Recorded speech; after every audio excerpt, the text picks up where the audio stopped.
신자의 인생길은 사실 이제 믿음으로 살기 때문에 믿지 않는 사람들이 알지 못하는 의미를 배워가면서 살아가는 것이 신자의 인생입니다. 사소한 일이지만 그냥 스쳐 지나가는 것으로 이해하지 않고 그 안에 하나님의 손길이 무엇일까, 내 인생을 향한 하나님의 계획이 무엇일까 하는 것을 알아가는 것입니다. 근데 내 안에 일어난 일들은 우리가 그래도 비교적 빨리 의미를 캐치합니다. 근데 밖에 일어난 일들은요, 쉽지가 않습니다. 근데 기독교의 진리는 안에서 먼저 일어난 일이 아니라 밖에서 일어난 일입니다. 제가 제자 훈련을 하다가 보면 어떤 분들이 자꾸 나는 예수님 믿는데 뭔가 짠한 게 없어요 이런데 그 기독교 아닙니다. 자, 보십시오. 예수님이 이 땅에 오신 것도 우리 밖에서 일어난 일이고 십자가에 죽으시고 부활하신 일들도 밖에서 일어난 일들입니다. 그런데 내 바깥에 일어난 일들의 의미를 잘 아는 것이 어떤 면에서는 신앙인이 가는 길이죠. 자, 대림절의 의미가 뭡니까? 이미 2000여 년 전에 우리에게 오셨던 그 주님의 오심을 우리가 되새기고 그것으로 끝나는 것이 아니라 우리는 종말론적인 인생을 산다고 얘기를 해요. 왜 그렇습니까? 그날과 그 시는 알 수 있습니까? 없습니까? 알지 못하지만 분명히 주님이 우리에게 오시는 것을 알고 있기 때문에 우리가 그런 이제 삶을 지향하면서 또 의미를 생각하는 것입니다. 자, 그래서 대림의 의미를 깨닫게 하기 위해서 초대교회부터 여러 가지 상징을 사용했습니다. 근데 그 가운데 하나가 앞에 보시는 대림절초입니다. 많은 분들이 오해하는 것 가운데 하나가 이 대림절초가 카톨릭 전통에서 나온 게 아니냐 하지만 그렇지 않습니다. 개신교, 개혁교의 전통에서 나온 아름다운 신앙의 고백행입니다. 원래 이것이 시작한 것은 독일의 디아코니아의 선구자라고 하는 이제 요한 힌리 비헤른 목사님. 우리나라에서는 그렇게 많이 알려진 분이 아닌데요. 뭐 대단하신 분입니다. 이분이 그 당시에 고아로 살아가던 아이들의 아주 너무 비참한 현실을 보고 고아원이라고 할 수 있는 시설을 만들었어요. 이제 그 이름이 이제 바우이 하우스라고 하는데요. 거기서 어떻게 하면 이 아이들에게 예수님이 이 땅에 오신 의미를 좀 깨닫게 할까 하면서 그때부터 이제 대림절초를 사용했습니다. 그러니까 이게 이제 개신교 전통에 아주 중요한 의미가 있다는 것이죠. 그래서 보시면 이제 초가 5개가 있습니다. 통상 이제 보랏빛으로 된 초 3개, 그 다음에 붉은빛 하나, 흰 3개 초가 있는데요. 또 그게 아니면 보라색 4개, 아니면 이제 흰색 하나 이렇게 쓰기도 합니다. 근데 보시면 보라색은 어떤 의미가 있습니까? 기다림의 의미가 있습니다. 기다림의 의미. 그래서 여러분 자꾸 이제 보시면 색깔이 짙어져 가잖아요. 우리 성탄을 향해 갈 때에 그것처럼 우리의 신앙이 주님 오시는 것을 기다리는 것들이 점점 강해져야 된다는 거예요. 그 믿음이 확신 가운데 거해야 된다는 것입니다. 초 하나하나에 대한 의미도 있습니다. 이미 우리가 첫째 주, 둘째 주, 세 번째 오늘까지 해가지고 우리가 연도로 교독으로 우리가 다 그런 것들 의미를 함께 나누었어요. 첫 번째 초는 예언의 초라고 합니다. 예언의 초라고 그렇게 하는데 이건 평화를 기원하는 의미가 있습니다. 여러분 아신 것처럼 구약의 믿음의 선배들은 오랫동안 오실 메시아를 믿음 가운데 소망하였습니다. 그럼 우리 또한 어떻게 해야 될까요? 이미 말씀드린 것처럼 우리가 주님 오시는 그날을 기다리며 보이는 것을 소망하는 것이 아니라 신자는 어떻게 살아야 되죠? 보이지 않는 것을 소망하는 쪽으로 우리의 인생이 가는 것을 좀 생각하고 다짐하는 그런 이제 초가 첫 번째 초, 이제 예언의 초, 이게 바로 소망의 의미가 있는 것입니다. 두 번째 초는 베들레헴의 초라고 하고요, 혹은 이제 준비의 초, 그렇게 얘기를 합니다. 평화의 초라고도 하기도 하는데요. 여러분 아신 것처럼 천사가 지극히 높은 곳에서는 하나님께 영광이요, 땅에서는 하나님의 기뻐하심을 입은 사람들 중에 뭐라고 했습니까? 평화라고 했잖아요. 그 평화의 근본이신 주님이 우리에게 오기 위해서는 사실은 너희는 주의 길을 어떻게 하라고요? 예비하라고 했습니다. 그 척경을 평탄하게 하라고 했습니다. 이 과거의 믿음의 선배들이 우리 주님 오시는 날을 위해서 그렇게 높은 곳은 낮추고 낮은 것은 돋우고 험한 것은 평탄하게 하고 굽은 것은 바르게 하는 것처럼 믿음 똑바로 해서 정말 다시 오실 주님이 여러분의 인생을 받을 만한 믿음을 가지고 살아가면서 평화의 좋은 소식을 전하는 그런 사람이 되어야 된다는 그런 의미가 두 번째 초에 있습니다. 세 번째 초, 기쁨의 의미가 있습니다. 베들레헴 지경에 있던 목자들, 우리는 목자를 굉장히 목가적으로 생각해요.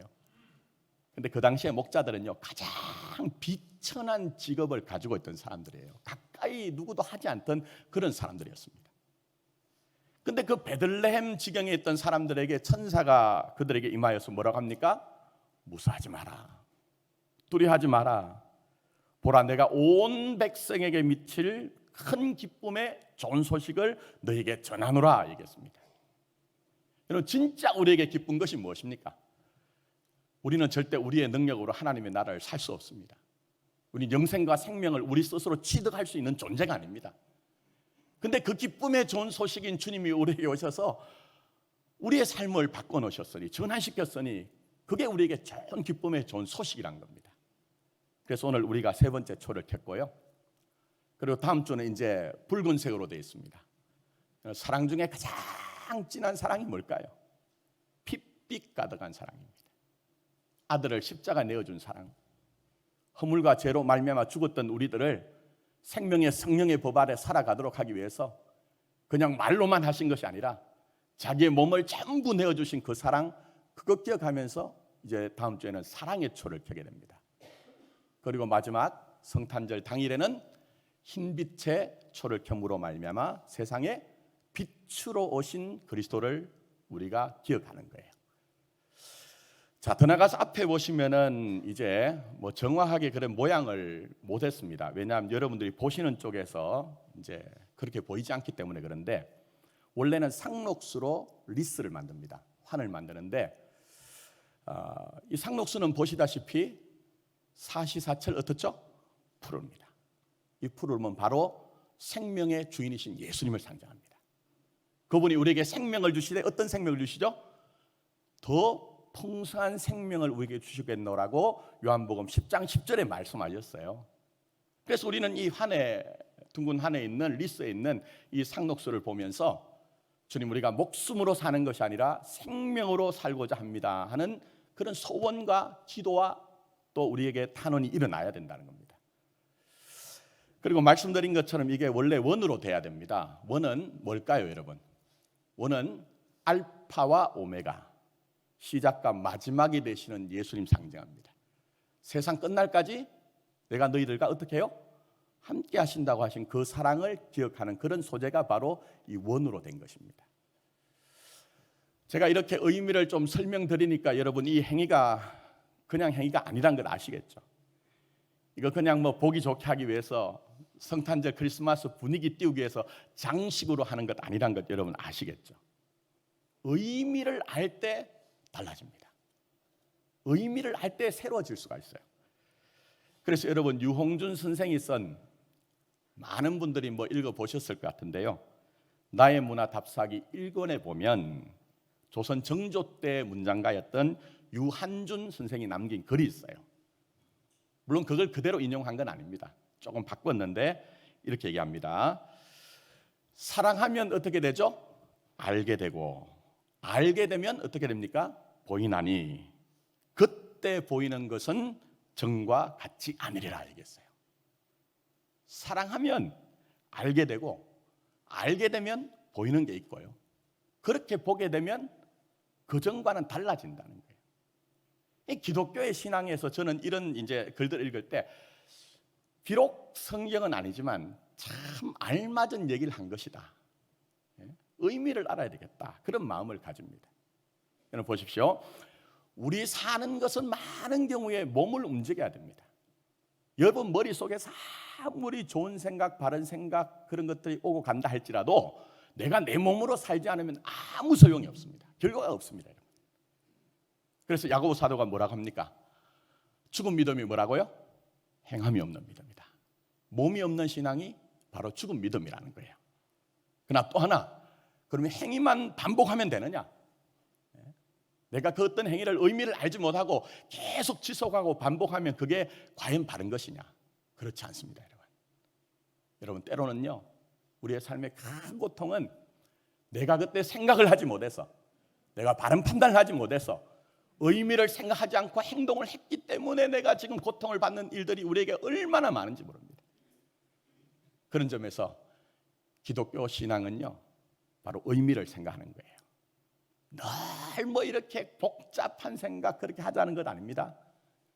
그러나 중요한 순간에는, 정말 중요한 순간에는 우리가 그 순간에는 깊은 생각을 할 수가 있어야 돼요.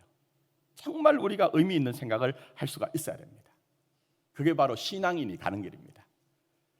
그래서 다윗은 이런 얘기를 합니다. 시편 19편 14절에 나의 반석이시오 나의 구속자이신 여호와여 내 입의 말과 그 다음에 뭐가 등장할까요? 마음의 뭐가요? 묵상이.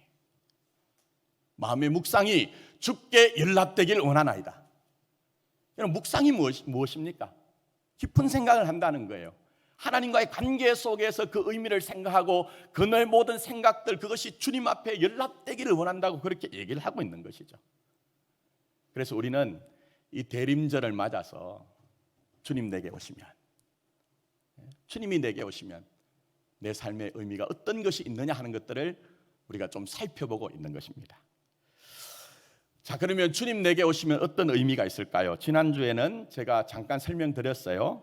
이사야 선지자가 지금으로부터 2700년 전에 이제 오실 메시아에 대해서 그분은 이런 분이고 이런 일을 할 것이라는 것을 예고하신 것이 바로 오늘 본문이라고 말씀을 드렸습니다. 자, 그러면 주님이 하시는 일이 뭘까요? 자, 2절로 한번 가보십시오. 2절 전반절입니다. 여호와의 은혜해와 우리 하나님의 보복의 날을 선포하여라고 합니다. 그러면 왜 이렇게 은혜의 해와 보복의 날을 선포하실까요? 그것은 1절에 걸리게 됩니다. 자, 1절 보십시오. 가난한 자에게 아름다운 소식을 전하기 위해서 그렇다는 거예요. 가난한 자에게 아름다운 소식을 전하기 위해서 하나님의 은혜와 또 여호와의 보복의 날을, 하나님의 보복의 날을 선포하신다는 거예요. 그래서 우리 주님이 나사렛 회당에서 공생애를 시작하실 때 본문의 말씀을 인용해서 뭘 강조하시냐 하면요, 은혜를 강조하고 있습니다.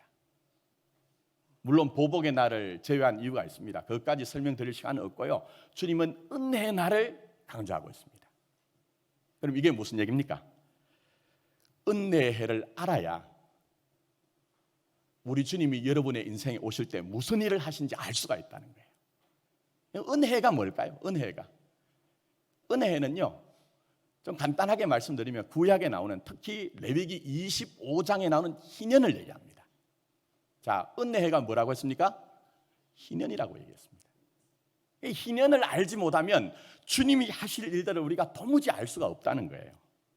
그래서 1절에 나오는 마음이 상한 자를 고치고 포로된 자에게 자유를, 갇힌 자에게 노임을 선포하는 일들은 전부 구약을 보면요, 희년과 관계가 있습니다. 그럼 우리가 희년이 뭔지를 알아야 되겠죠. 근데 이건 뭐 1년 내내 설교를 해도 사실은 시간이 부족합니다. 그래서 제가 간단하게 말씀을 드리겠습니다. 우선은 희년을 알기 위해서는요, 이스라엘이 어떤 존재인지를 알아야 됩니다. 이스라엘은 주위에 있는 나라들과 전혀 다른 나라입니다. 하나님이 빼신 바 되어서 하나님께서 나는 너희들의 하나님이 되고 너희는 나의 뭐가 된다고요? 백성이 된다고 했어요. 거기에 완전히 확고하게 붙여서 살 수밖에 없는 것이 이스라엘 백성이라는 거예요. 그런데 여러분, 거기에 살고 있는 하나님의 백성인 이스라엘 사람들도 자기가 딛고서 있는 땅도 내가 열심히 수고를 해서 거둔 소산물도 전부 다 누구의 것이란 고백이 나와야 되죠? 하나님의 것입니다 하는 고백이 나와야 돼요. 그게 아주 구약의 중요한 사상입니다. 근데 여러분, 우리도 그럴 때 있죠. 은혜 많이 충만히 받고 나도 이제 한번 열심히 한번 믿음으로 살아봐야 되겠다 하고 굳은 결심을 했는데 시간이 가면 갈수록 그게 강해지고 확신감대 가는 것이 아니라 이러니 저러니 내 시달리다 보니까요, 믿음이 오히려 약해지고 쪼그라들고 그렇게 하는 경우가 있더라는 거예요. 그게 우리의 실상 아닙니까, 여러분?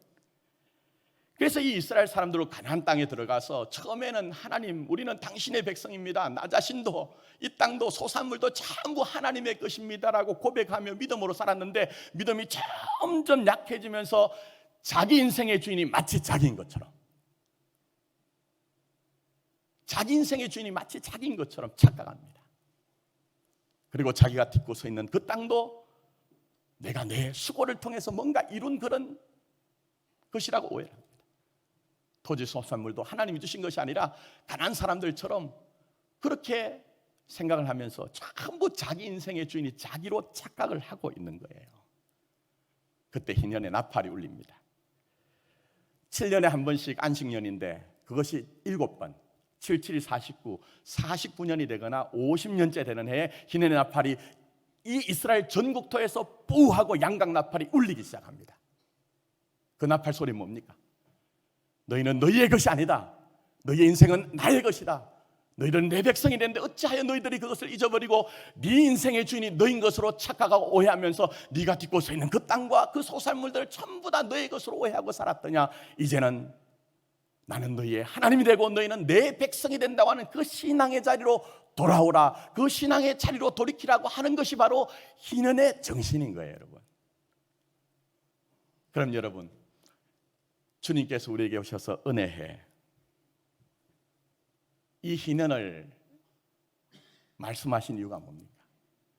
다른 것 아닙니다, 여러분. 오늘 주님께서 우리에게 오셔서 하시는 모든 일들은 우리 인생의 주인이 있다는 것, 우리 인생의 주인이 있다는 것, 내가 딛고 서 있는 그 땅이나 소산물로 상징되어진 것처럼 내 삶의 모든 것들도 사실은 우리가 굉장히 착각하기 쉽지만 그게 내 경험과 내 노력과 내 수고가 있는 것 같지만 하나님이 도와주시지 않으면 아무것도 아니란 것을 알고 그 원래 서 있는 신앙의 자리로 돌아오라는 거예요. 마치 희년에 전면적으로 일어난 그 정복과 반전과 뒤집힘을 통해서 나는 너희들의 하나님이 되고 너희는 내 백성이라는 자리로 돌아오라는 것처럼 오늘 이 대림절을 맞아 성탄절을 맞아서 주님께서는 원래 여러분이 있어야 되는 그 신앙의 자리로 돌아오라는 것입니다. 그러므로 여러분, 우리 주님이 우리의 마음에 산 것들을 고치실 때에, 우리 주님이 이 땅에 살아갈 때 흉악의 사슬에 우리가 묶인 것이 있을 때 그것을 풀어주실 때에 그 자체만을 보지 마시고 그 모든 것들을 통해서 내게 주신 사인을 좀 봤으면 좋겠어요. 네가 있어야 되는 자리가 어디냐? 나와의 관계 속에서 네가 살아가야 되는 것 아니냐?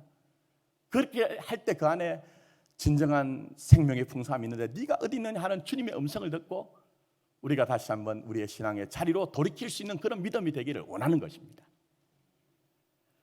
자, 그렇다면 오늘은 지난주까지 마음이 상한 자를 고치시고 자유를 주시는 주님을 우리가 묵상했습니다. 자, 그러면 오늘은 또 주님이 내게 오시면 주님은 우리에게 어떤 일을 하실까 하는 것들을 좀 살펴보기를 원합니다. 오늘의 결론입니다. 주님은 슬픈 자를 위로하세요. 슬픈 자를 위로하십니다. 그래서 여러분 아시는 것처럼 마태복음 5장에 애통하는 자는 어떻게 된다고요? 하나님의 위로가 임할 것을 말씀하셨어요. 자, 2절 하반절부터 3절 중반절까지 보십시오. 자, 제가 읽어드리겠습니다. 모든 슬픈 자를 위로하되 무릇 시온에서 슬퍼하는 자에게 화관을 주어 그 죄를 대신하며 기쁨의 기름으로 그 슬픔을 대신하며 찬송의 옷으로 그 근심을 대신하시고, 이렇게 하겠습니다. 살다 보면 누구나 다 슬픔이 있습니다. 때로는 슬픔으로 말미암아 죄를 뒤집어 쓴 것 같은 우리의 비참한 인생이 있을 수가 있어요. 그때 우리의 삶을 전환시키고 반전시키시면서 우리 주님이 우리에게 화관을 씌워주십니다. 기쁨의 기름으로 슬픔을 대신하며 찬송의 옷으로 그 근심을 대신하는 그런 삶의 전환을 주시는 분이 위로자 주님인 것을 우리에게 말씀하고 계신 거예요. 여러분 보십시오. 세상은요 진짜 잔인합니다. 그렇지 않습니까, 여러분? 요즘 제가 이제 보니까 이 시대 문제가 뭘까 고민을 해보니까요, 그 가운데 하나가 이 세상이 너무 잔혹해요. 얼마 전에 꽃다운 인생을 꽃피지 못하고 젊은 어린 여자 연예인 2명이 자기 스스로 목숨을 끊었어요. 둘이는 이제 절친이었던 것 같아요. 근데 죽고 난 이후에 뉴스 보셨는지 모르지만 어마무시한 댓글들이 달렸습니다. 어마무시한 댓글들이 달렸어요. 그 가운데 한 명은 진리라는 원래 본명을 가지고 있습니다. 그건 무슨 얘기입니까? 크리스찬이라는 얘기예요. 근데 그 진리란 이름을 가진 연예인에게 댓글을 다는데 자살하면 지옥 간다는 종교적인 얘기를 댓글을 막 달았어요. 여러분 그걸 보고 세상 사람들이 기독교가 정말 잔인한 종교이구나, 잔혹한 종교이구나 하는 것들을 오해할 만한 일들이 우리에게 일어났거든요. 근데 여러분 한번 보세요. 정말 이런 모습이 인간의 원래된 그 인간의 모습일까요, 여러분? 주님이 우리에게 말씀하신 신앙의 본래 모습이냐 하는 거예요. 우리 주님은 나인성 가부가 자기에게 있던 한 아들을 외아들을 잃었을 때 우리 주님은 그냥 가만히 있지 않았습니다. 누가복음 7장 13절을 보니 주께서 가부를 보시고 불쌍히 여기셨다. 불쌍히 여기셨다고 말씀했어요. 타인의 슬픔을 공감하면서 그 슬픔을 내 것으로 안으신 분이 우리 주님이십니다. 요한복음 11장 35절에 보니 나사로가 죽었을 때 예수님이 어떻게 하셨죠? 눈물을 흘리신 분이 우리 주님이세요. 그래서 이사야 선지자는 지난주 묵상을 했지만 이사야서 42장에서 우리 주님은 상한 갈 때도 어떻게 하신다고요?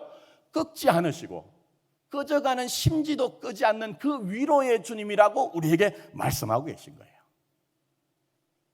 그럼 그 위로의 주님이 우리에게 무엇을 위로하시는 겁니까? 이것을 알기 위해서는 좀 시대적인 배경을 제가 다시 한번 언급하겠습니다. 이사야 선지자가 활동하던 시대는요, 나라가 폭삭망했습니다. 그래서 아수르라고 하는 강대국에게 포로로 끌려갔어요. 또 그 후에 예수님이 오신 시대는 아시는 것처럼 국토는 있고 국민은 있었지만 주권이 없어서 신음하고 탄식하던 그런 암울한 시대였어요. 이게 무슨 얘기입니까? 삶의 기초와 토대가 다 무너졌다는 거예요. 삶의 기초와 토대가 다 무너졌다는 거예요. 삶의 기초와 토대가 다 무너졌는데 우리가 거기에서 아무리 다른 것을 치장하고 포장하고 위장을 한다 할지라도 내 삶의 기초와 토대가 무너지면요, 그거 사상 누각입니다. 된 것 같지만 어느 순간 돌아보면 그것 때문에 아파하고 힘들어하는 것이 우리의 삶의 실존이죠. 그래서 비록 우리의 삶이 이사야 선지자나 예수님 당신은 아닐지라도 우리에게 위로의 주님이 필요한 거예요, 여러분. 그래서 다윗은 시편 56편 8절에 이렇게 그가 기도를 합니다. 나의 유리함을 주께서 계수하셨으니, 나의 유리함을 주께서 계수하셨으니. 이런 다윗이 얼마나 대적이 많습니까? 광야 같은 인생을 살면서 천만인이 둘러서 진을 치는 그런 인생을 살았거든요. 그러니까 내가 유리하고 방황한다는 거예요. 그야말로 생존에 대한 위협과 함께 내 삶의 기초와 토대가 다 무너졌다는 거예요. 그런데 다윗이 뭐라고 기도합니까? 이렇게 얘기합니다. 나의 눈물을 어디에 담아달라고요? 주의 병에 담아달라고. 나의 눈물을 주의 병에 담아달라고 얘기합니다. 이게 굉장히 소중하고 중요한 얘기예요. 이스라엘 문화를 조금 아셔야 되는데요, 이스라엘 사람들은 독특한 풍습이 하나 있습니다. 그게 뭐냐면 자기 눈물을 자기가 담는다는 거예요. 그래서 눈물병을 다 가지고 있습니다. 작은 것은 한 7cm, 8cm, 큰 것은 한 20cm 되는 유리나 아니면 도기로 만든 것인데요, 밑은 이렇게 넓고 위로 올라가면서 호리병처럼 좁아져 가지고 끝에는 이렇게 눈물을 모을 수 있는 깔때기 모양이 되어 있습니다. 아프고 힘들고 그럴 때마다 눈물이 나오면요, 그걸 그냥 두지 않고 자기의 눈물병에다가 그걸 한 방울 한 방울 다 모았거든요.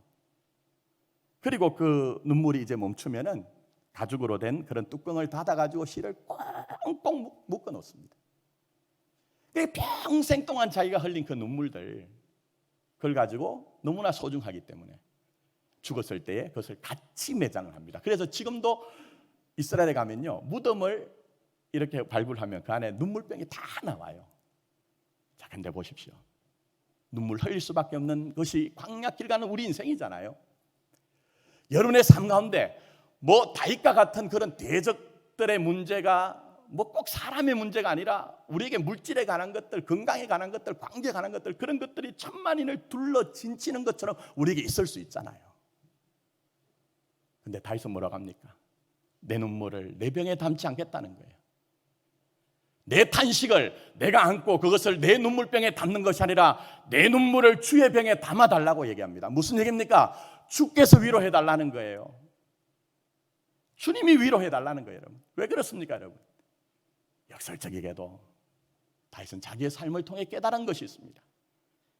광야 길 갈 때마다 그렇게 친했던 사람들이 돌아서서 원수와 대적으로 등장할 때에 이 세상에 진짜 위로가 없구나.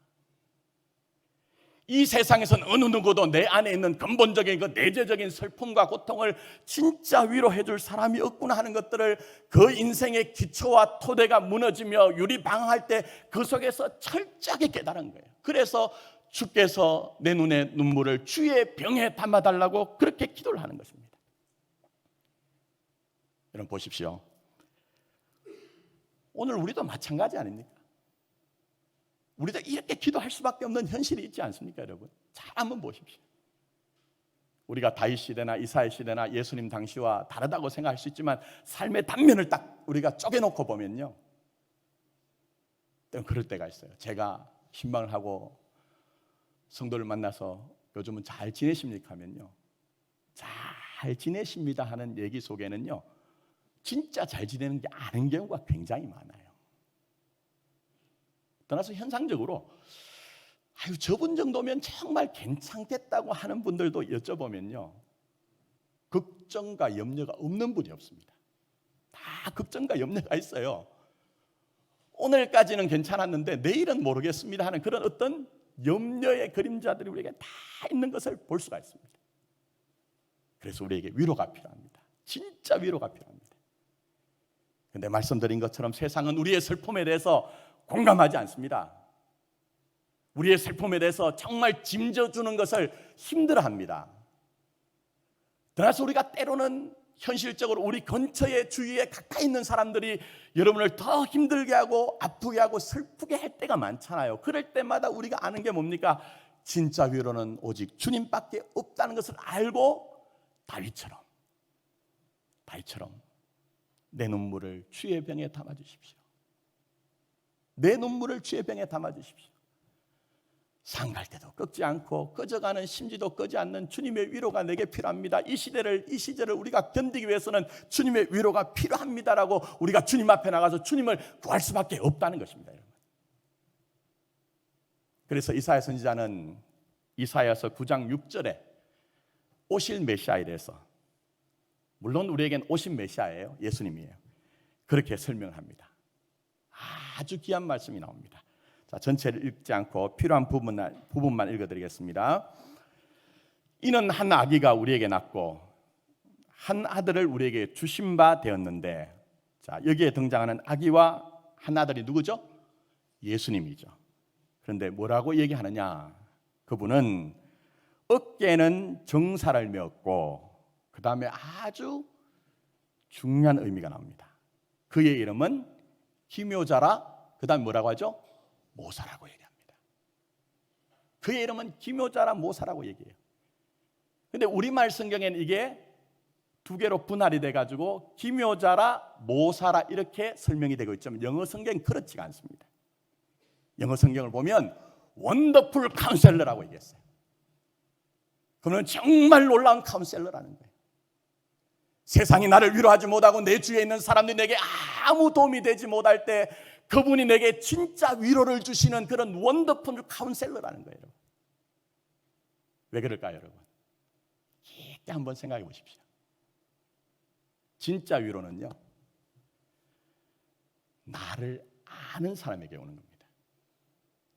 나를 모르면서 하는 모든 얘기들은요, 때로는 허공을, 향방을 알지 못하고 그렇게 치는 송과 같은 것입니다.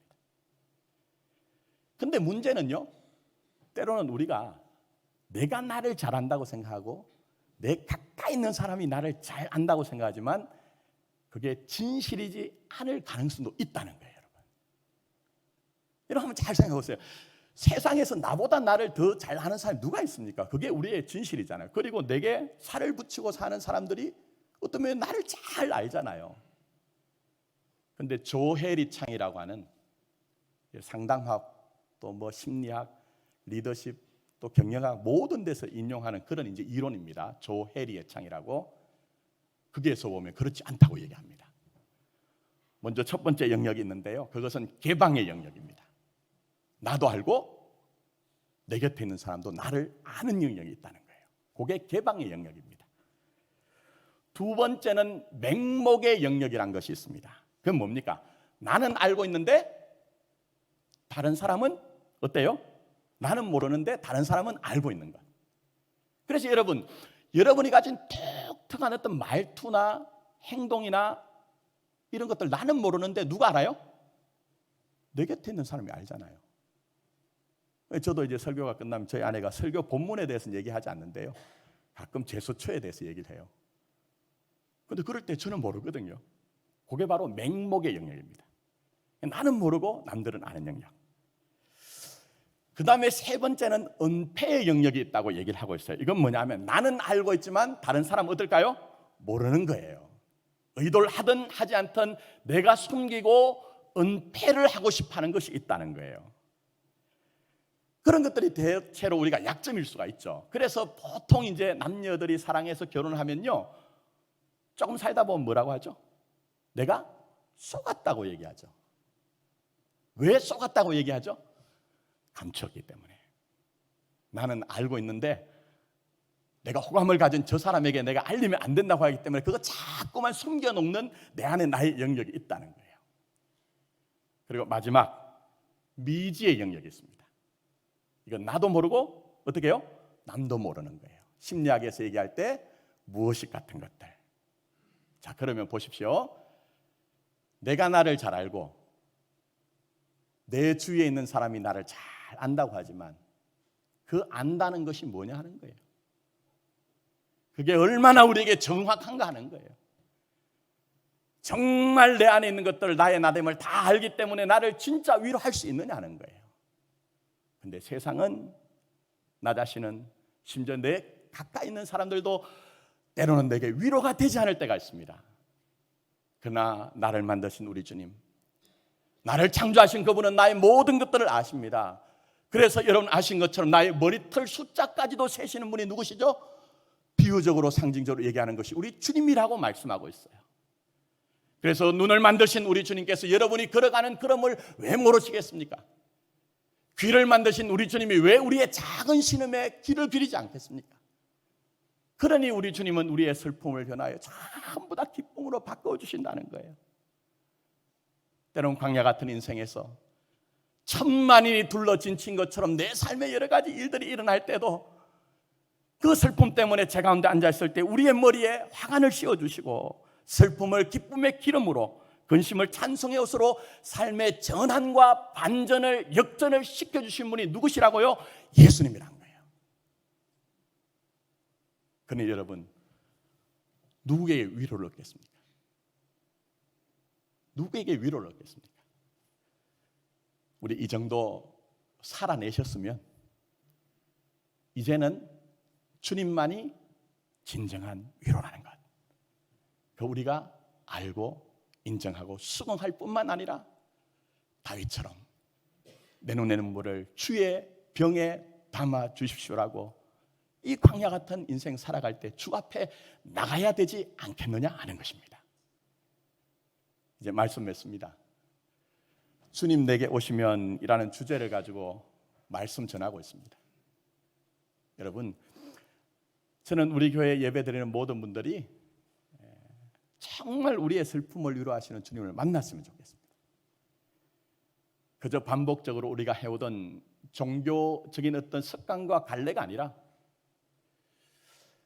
정말 우리의 삶 가운데 깨어진 이 세상에서 탄식하고 때로 애통하고 슬퍼할 수밖에 없는 우리의 인생 가운데 오셔서 그 깊숙한 곳에서 남들이 위로하지 못하는 그 큰 위로, 깊은 위로, 높은 위로를 주시는 그런 주님을 만났으면 좋겠습니다. 그래서 여러분이 걸어가는 광야 같은 인생길, 그 넉넉히 주님 주시는 위로로 이기시고, 또 그 가운데 고통당하고 슬퍼하는 사람이 있다면 이 위로의 주님을 전할 수 있는 그런 여러분의 삶이 되기를 예수님의 이름으로 축원합니다. 기도드리